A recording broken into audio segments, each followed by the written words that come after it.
আসসালামু আলাইকুম প্রিয় বন্ধুরা, কেমন আছেন সবাই? আশা করি আল্লাহর রহমতে আপনারা সকলেই ভালো আছেন।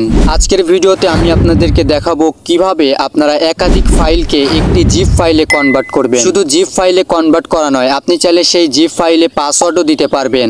এরকম আমরা অনেকেই আছি যারা কিন্তু প্রফেশনাল এডিটিং করি, আবার অনেক সময় দেখা যায় আমরা ফাইল ম্যানেজার অ্যাপটা সবচাইতে বেশি ব্যবহার করি এবং ফাইল ম্যানেজার অ্যাপ ব্যবহার করতে গিয়ে দেখা যায় অনেক সময় আমাদের ফাইল ম্যানেজারে অনেকগুলো ফোল্ডার ক্রিয়েট হয়ে যায়, যার কারণে আমাদের নির্দিষ্ট ফোল্ডার খুঁজে পেতে একটু সমস্যা হয়ে যায়। তো সেই জন্য আমরা একাধিক ফাইলগুলো কিন্তু একটা ফোল্ডারে রাখি অথবা জিপ ফাইলে কনভার্ট করে রাখি, যেন খুব সহজেই সেই ফাইলগুলো খুঁজে পেতে পারি। আমরা অনেকেই কিন্তু জিপ ফাইলে কনভার্ট করতে পারি না। তো চলুন দেখে নেই আজকের ভিডিওতে কিভাবে আপনারা একাধিক ফাইলকে জিপ ফাইলে কনভার্ট করবেন। তো চলুন ভিডিওটা শুরু করি। ভিডিও শুরু করার আগে একটা অনুরোধ, আপনারা যদি এরকম ভিডিও আরো পেতে চান তাহলে অবশ্যই চ্যানেলটা সাবস্ক্রাইব করে বেল আইকনটা অল প্রেস করে দিবেন এবং ভিডিওটা ভালো লাগলে অবশ্যই একটা লাইক দিবেন। So let's start the video. প্রথমত আপনাদের যে কাজটা করতে হবে সেটি হচ্ছে আপনারা প্লে স্টোরে যাবেন এবং প্লে স্টোরে যাওয়ার পরে জেট আর্কাইভার অ্যাপটা ইনস্টল করে নেবেন। দেখতে পাচ্ছেন আমি কিন্তু আগে ইনস্টল করে রেখেছি, আপনারা ইনস্টল করে নেবেন। যদি প্লে স্টোরে খুঁজে না পান তাহলে আমি এই ভিডিওর ডেসক্রিপশন বক্সে অ্যাপ লিঙ্ক দিয়ে রাখবো, আপনারা চাইলে সেই লিঙ্ক থেকে অ্যাপটা ইনস্টল করে নিতে পারেন। তো যাই হোক, আপনারা প্লে স্টোর থেকে জেট আর্কাইভার অ্যাপটা ইনস্টল করে নেবেন। জেট আর্কাইভার অ্যাপটা ইনস্টল করার পরে আপনারা জেট আর্কাইভার এই অ্যাপটা ওপেন করবেন এবং অ্যাপটা ওপেন করার পরে সর্বপ্রথম এখানে দেখতে পাবেন আপনাদের থেকে পারমিশন চাইবে, আপনারা পারমিশনগুলো অ্যালাউ করে দিবেন। পারমিশনগুলো অ্যালাউ করে দেওয়ার পরে দেখতে পাচ্ছেন আমাদের ফাইল ম্যানেজারে যে ফোল্ডারগুলো দেখা যায় সেই ফোল্ডারগুলো কিন্তু এখানে শো করছে। তো এখানে আমি আপনাদেরকে দেখিয়ে দিচ্ছি স্টেপ বাই স্টেপ আসলে কিভাবে আপনারা একাধিক ফাইলকে জিপ ফাইলে কনভার্ট করবেন। এখানে আপনারা যে কাজটা করবেন এখন সেটি হচ্ছে আপনারা যে ফাইলগুলো জিপ ফাইলে কনভার্ট করবেন সেই ফোল্ডারটা ওপেন করবেন। অর্থাৎ আপনি যে ফাইলগুলো কনভার্ট করবেন জিপ ফাইলে সেই ফাইলগুলো কোথায় রয়েছে সেখানে আপনারা চলে যাবেন। তো এখান থেকে আমি আমার এডিটিং টুলস ফোল্ডারটা ওপেন করে নিলাম এবং ওপেন করার পরে এখানে আমি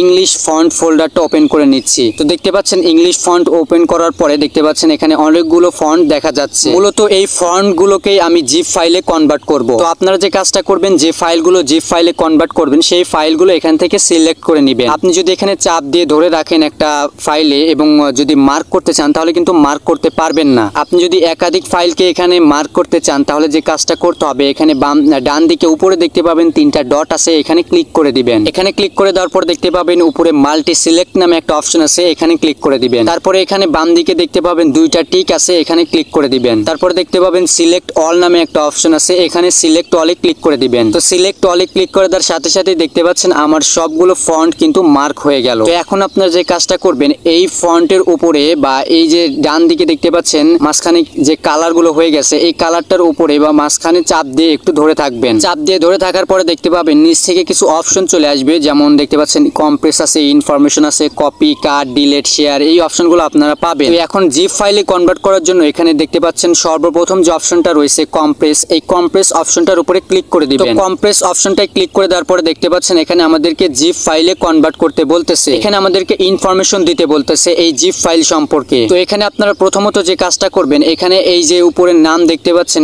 প্রথম বক্সে, এই প্রথম বক্সে আপনি নাম দিয়ে দিবেন, অর্থাৎ আপনার জিপ ফাইলের কি নাম রাখতে চান সেই নামটা দিয়ে দিবেন। এখানে আমি আমার জিপ ফাইলের নাম এটাই রাখলাম, ইংলিশ ফন্ট এটাই রাখলাম, আপনারা চাইলে চেঞ্জ করে নিতে পারেন। তারপরে একটু নিচে দেখতে পাবেন আর্কাইভ ফরম্যাট নামে একটা অপশন রয়েছে, এখানে দেখতে পাচ্ছেন অটোমেটিকলি 7Z অপশন সিলেক্ট করা আছে, কিন্তু এখানে আমাদেরকে এটা চেঞ্জ করে নিতে হবে। তো আপনারা যে কাজটা করবেন আর্কাইভ ফরম্যাট এখানে ক্লিক করে দিবেন। ক্লিক করে দেওয়ার পরে দেখতে পাবেন অনেকগুলো অপশন এখানে চলে আসবে। এখান থেকে আপনারা এখন যে কাজটা করবেন 2 নাম্বার যে অপশনটা রয়েছে জিপ, আপনারা এই জিপটা সিলেক্ট করে দিবেন। তো জিপ সিলেক্ট করে দেওয়ার পরে দেখতে পাচ্ছেন আমাদের ইংলিশ ফন্টের শেষে কিন্তু এক্সটেনশন জিপ চলে আসলো, অর্থাৎ এখন আমরা চাইলে এই ফাইলগুলোকে জিপ ফাইলে কনভার্ট করতে পারবো। কিন্তু আপনি যদি চান যে আপনার জিপ ফাইলে পাসওয়ার্ড থাকবে তাহলে আপনি চাইলে এখানে পাসওয়ার্ড দিতে পারেন। এখানে দেখতে পাচ্ছেন ইন্টার পাসওয়ার্ড বক্স রয়েছে, আপনি এখানে পাসওয়ার্ড দিতে পারেন। যেমন এখানে আমি একটা পাসওয়ার্ড দিচ্ছি 1234 পাসওয়ার্ড দিলাম এবং পাসওয়ার্ড দেওয়ার পরে যখন আমি ওকেতে ক্লিক করে দিব তখন আমার এই ফাইলটা জিপ ফাইলে কনভার্ট হয়ে যাবে। যেমনটা দেখতে পাচ্ছেন আমার জিপ ফাইলে কিন্তু কনভার্ট হয়ে গেল। এখানে আপনারা দেখতে পাচ্ছেন ইংলিশ ফন্টস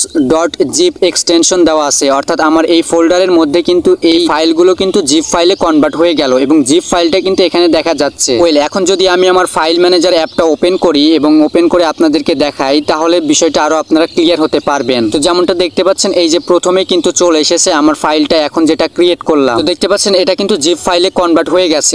এখন যদি আমি এটা আনজিপ করতে যাই তাহলে দেখতে পাবেন পাসওয়ার্ড চাইবে। তো আমি এটার উপরে ক্লিক করে দিলাম, ক্লিক করে দেওয়ার পরে এটা এক্সট্রাক্ট করব। এটা আমি ফোন মেমোরিতে এক্সট্রাক্ট করে নিচ্ছি। তো এটা যখন আমি এই যে এক্সট্রাক্ট করে দেব, দেখুন এখানে কিন্তু পাসওয়ার্ড চাচ্ছে, অর্থাৎ একটু আগে যে পাসওয়ার্ডটা দিলাম সেই পাসওয়ার্ড না দেওয়া পর্যন্ত কিন্তু আমি এই ফাইলটা এক্সট্রাক্ট করতে পারবো না, অর্থাৎ আনজিপ করতে পারবো না। তো আমি যে পাসওয়ার্ডটা দিয়েছিলাম 1 2 3 4 সেই পাসওয়ার্ডটা দিলাম, দেওয়ার পরে যখন আমি ওকেতে ক্লিক করে দিলাম দেখতে পাচ্ছেন এটা এক্সট্রাক্ট হয়ে গেল, অর্থাৎ আনজিপ হয়ে গেল। তো এখন যদি আমি এই ইংলিশ ফন্ট ফোল্ডারটা ওপেন করি তাহলে দেখতে পাবেন আমার এই ফন্টগুলো কিন্তু এখানে দেখা যাচ্ছে, অর্থাৎ আমি কিন্তু একাধিক ফাইলকে একটি ফাইলে কনভার্ট করেছি, অর্থাৎ জিপ ফাইলে কনভার্ট করেছি। আশা করি আপনারা সকলেই বুঝতে পেরেছেন কিভাবে আপনারা একাধিক ফোল্ডারকে বা একাধিক ফাইলকে একটি জিপ ফাইলে কনভার্ট করবেন। ভিডিওটা ভালো লাগলে অবশ্যই একটা লাইক দিবেন। আজকের মতো এই পর্যন্তই, দেখা হবে নেক্সট কোনো একটা ভিডিওতে।